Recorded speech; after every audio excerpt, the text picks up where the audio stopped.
Hello, welcome back to this series on differentiation and gradients. So the previous 3 episodes we have looked at simple differentiation of single functions, differentiation of summations of functions, and in the last episode we looked at the product rule, which is when we have 2 simple functions multiplied together. So today we're going to look at the quotient rule, which allows us to do differentiation when we have 2 functions or 2 simple functions which are one dividing the other. So we got an example here, which is y is equal to 2x to the minus 2 is over sine x, and this can be considered as a function f, which is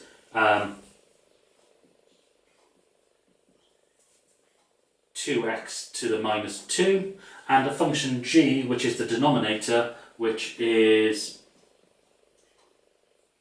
equal to sine of x. So the formula for the quotient rule, so if you're doing an A-level exam, this is given to you in the formula book, so you don't need to memorise it, but as always it's a good idea to just have it in mind anyway, just to save time and just in case it doesn't get given to you, or you're in a situation where you don't have the formula book and you don't have access to the internet to look it up. Not sure when that would actually happen these days, but just in case it does.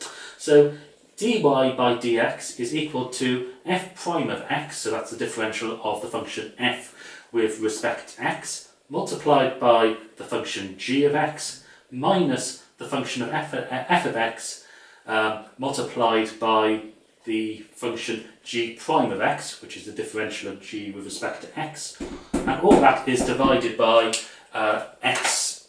gx all squared.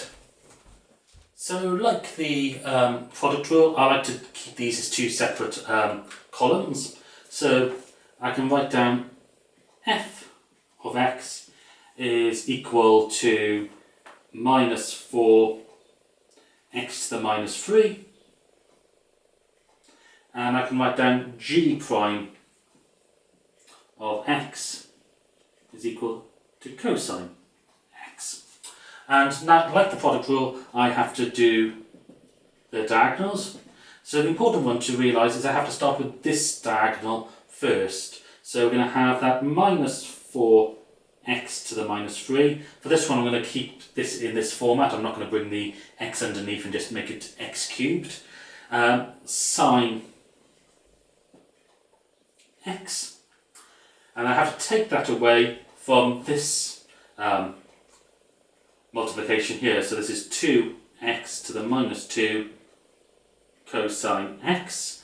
And then I need to divide all of this by our denominator, which is sine x. And I need to square it. So the way we write is sine x squared is we put the 2 between the sine and the x as a superscript. So this is equal to dy by dx of this original function. So we could simplify this a little bit. We can take out a factor of x to the minus 2.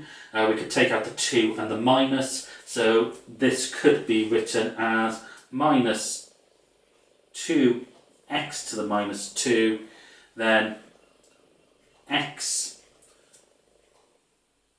sine x minus cosine x, and all this is divided by sine squared x. So that's if we simplify it, but this is the general way that you can use the quotient rule.